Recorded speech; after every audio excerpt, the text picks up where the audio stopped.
Sí, hoy soy un mineral, porque en este tema aprenderemos sobre la geosfera, cómo se forman las rocas y los minerales. ¿Y qué vamos a aprender en este tema? Pues hablaremos sobre la geosfera, explicaremos cómo el ciclo de las rocas da lugar a los distintos tipos de rocas y algunas de las más importantes, además de los minerales, y algunos de los usos de las explotaciones geológicas. Lo primero de todo, ¿qué es la geosfera? Geo significa tierra y esfera es la forma del planeta. La geosfera engloba tanto la estructura interna de la Tierra como a las rocas y a los minerales. ¿Y cómo se formó esta geosfera? Si recordáis en el tema anterior, tras la formación del universo y la Vía Láctea, durante la formación del sistema solar y cada uno de los planetas por el choque de planetesimales, se produjo un aumento del volumen de planetesimales en un punto en concreto. En concreto, la Tierra por estos choques aumentaría muchísimo su temperatura y fundiría los planetesimales. Por tanto, en un inicio, la Tierra sería una esfera incandescente. Poco a poco se iría enfriando y los materiales más densos quedaron en el centro del planeta. La superficie, ya fría tras distintos procesos y millones de años, se distribuiría de la forma que tiene actualmente. Pero entonces, ¿la Tierra por dentro es sólida o es líquida? Imagina que te pudieran montar en un ascensor que viajara de una planta a otra, de una punta a otra de la Tierra por su interior. En tu viaje descubrirías que en el interior podemos diferenciar tres capas con características distintas. En concreto, tenemos la corteza, el manto y el núcleo. Tu viaje empezaría en la superficie, llamada corteza. Esta tiene un espesor de entre 6 y 70 kilómetros, dependiendo del punto donde te encuentres, y se diferencia la corteza continental en los continentes, es decir, en la Tierra emergente, y la corteza oceánica, correspondiente a la fracción bajo los mares y los océanos. Esta, a su vez, está dividida en pequeños trocitos, como un puzzle. A estos le llamamos placas y tienen un papel fundamental en la forma de las estructuras geológicas que conocemos. La siguiente capa es el manto.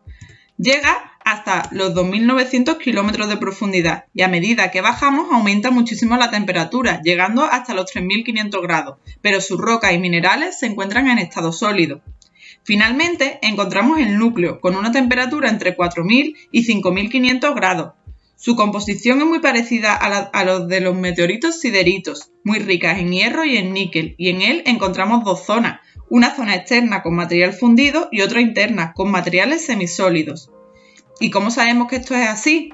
¿Alguien ha conseguido viajar al centro de la Tierra? Para estudiar el interior terrestre, los geólogos usan dos tipos de métodos. Métodos directos, como el estudio de rocas que afloran en superficie, volcanes, sondeos a grandes profundidades o meteoritos, y métodos indirectos, donde el estudio de los terremotos es el que más información ha dado a la ciencia, pero también hay otros como la radiofrecuencia. Y ahora bien, ahora que ya sabemos todo esto, ¿tiene algo que ver el interior de la Tierra con las rocas y montañas que yo veo? La respuesta es sí, y se explica con el denominado ciclo de las rocas. Imaginemos que parte de la fracción líquida de material que hay en el interior terrestre a elevadísima temperatura y en estado fundido sube hasta la corteza. Este fluido se denominará magma y a las rocas que forman cuando se enfríe, rocas magmáticas. Al llegar a la corteza, dependiendo de dónde se enfríe este magma, podemos tener tres tipos de rocas. El primero, rocas plutónicas, si se enfrían en una masa grande que no llega a salir a la superficie. Un ejemplo de ellos son el granito o la sienita. El segundo tipo son las rocas llamadas volcánicas, cuando el magma sale y se enfría en la superficie. El ejemplo de magma de roca sería el basalto o la pumita, también llamada piedra pómez. Y el último tipo, el tipo 3, son las rocas filonianas, cuando se enfrían en una grieta cerca de la superficie, pero sin llegar a salir. Algunos tipos de rocas características son la pegmatita o el pórfido. Pues imaginaos ahora que cualquiera de estas rocas que hemos visto se ha formado anteriormente y esta es la superficie, dependiendo de lo que ocurra, podrá convertirse en uno u otro tipo de roca. Aquí tenemos la roca. En este primer caso, la roca se queda inmóvil, pero agentes externos como son el agua o el aire lo erosionan y cambian su forma y además lo mueven o lo trasladan a otro lugar. Si tras esto se forma una roca distinta, llamaremos al proceso litificación y a la roca sedimentaria. Dependiendo de la naturaleza, tenemos dos tipos de rocas sedimentarias. Las primeras, las detríticas, si provienen de la unión de fragmentos de otras rocas, y en ellos diferenciamos tres tipos según el tamaño de los granos. Conglomerados, como la pudinga, con granos de más de 2 milímetros, areniscas, con granos entre 2 y 0,02 milímetros, y las arcillas, con granos menores a 0,02 milímetros. El otro tipo de rocas serían las no detríticas. Su origen son compuestos disueltos o restos de seres vivos. Y también hay tres tipos. Carbonatadas, como las calizas, se forman por depósitos de carbonato cálcico. Las evaporíticas provienen de la evaporación y se forman a partir de sales al evaporarse el agua, por ejemplo, la halita o sal.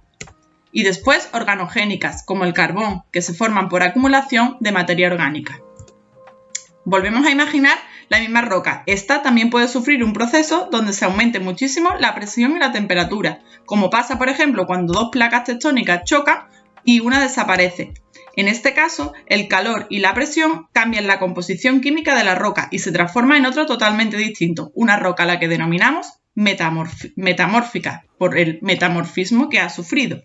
Estas rocas también se subdividen en dos tipos. La primera, laminares, que se distribuyen en capas paralelas, por ejemplo, el esquisto o el gneiss. Y después tenemos rocas metamórficas no laminares, es decir, que no se distribuyen en capas, como pasa, por ejemplo, con el mármol o la cuarcita. Aquí tenemos un esquema donde se resumen todos los tipos de rocas y los subtipos correspondientes, para que no tengamos ningún problema. Pero aún no hemos acabado. Acabamos de ver las rocas, pero ¿y los minerales? ¿No es lo mismo? Los minerales se definen como sólidos naturales e inorgánicos con una estructura y composición definidas. Las rocas, por su parte, son agregados de minerales y otros compuestos, pero sin una estructura muy definida.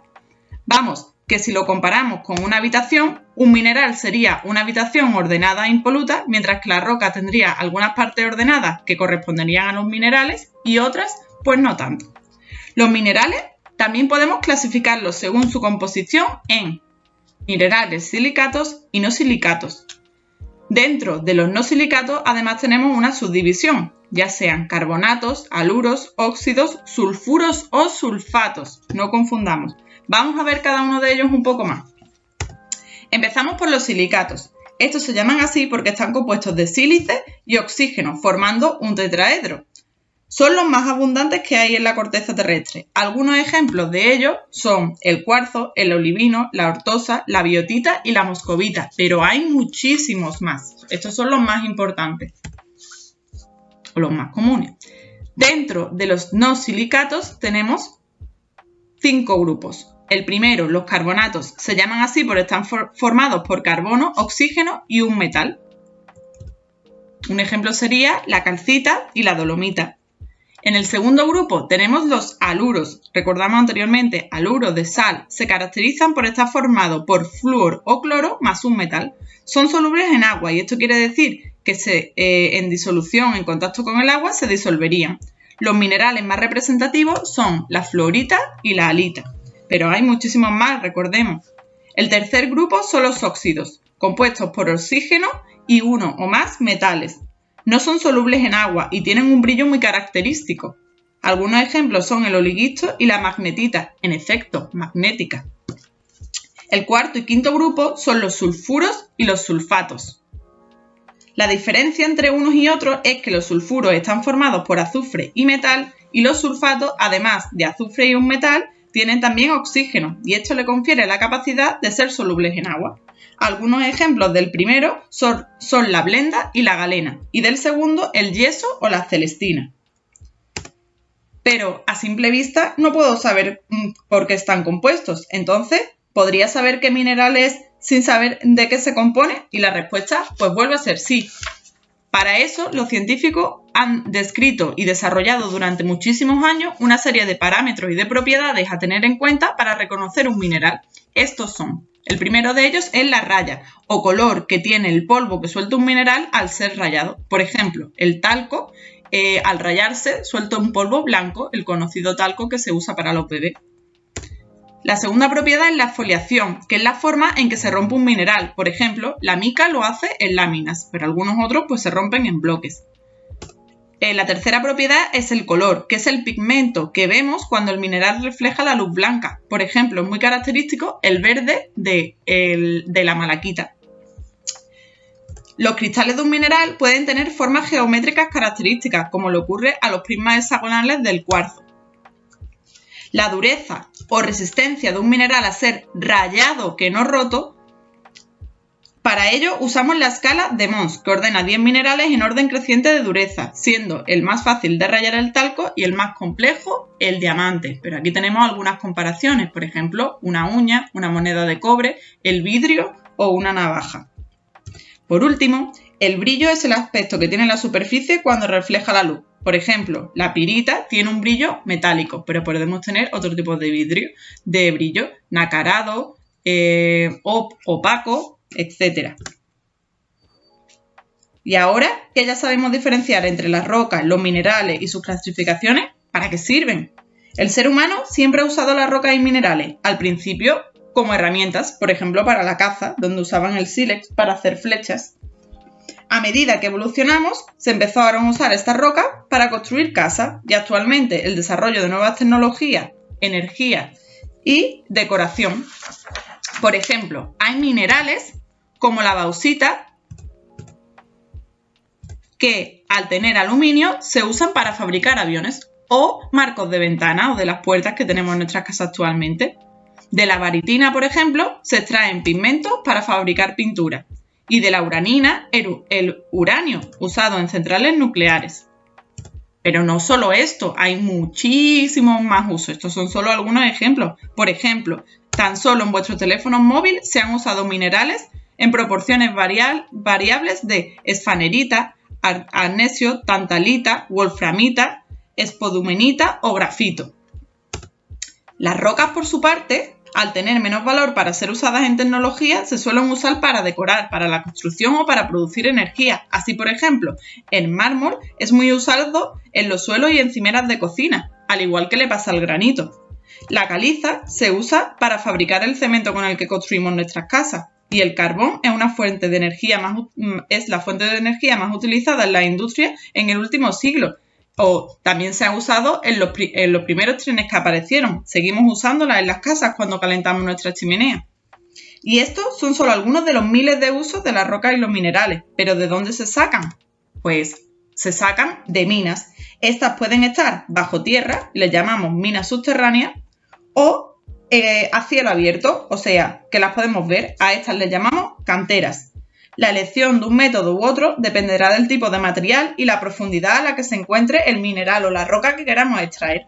Pero estas actividades tienen un grandísimo impacto en el medio ambiente, imaginaros, por lo que se han creado una serie de normas de obligado cumplimiento que hacen que las personas que explotan este tipo de actividades tengan que devolver el lugar o el ecosistema que han roto a un estado prácticamente igual al que tenía, y si no es así, al menos a un estado que tenga un beneficio, como pasa por ejemplo en esta imagen, donde después de una cantera pues han proyectado realizar una especie de parque urbano para que se pueda utilizar.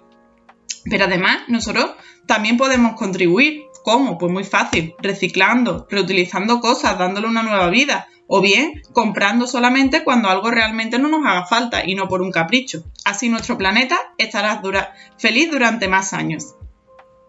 Y aquí concluye el tema. Espero que os haya gustado. Nos vemos en el próximo tema para seguir aprendiendo.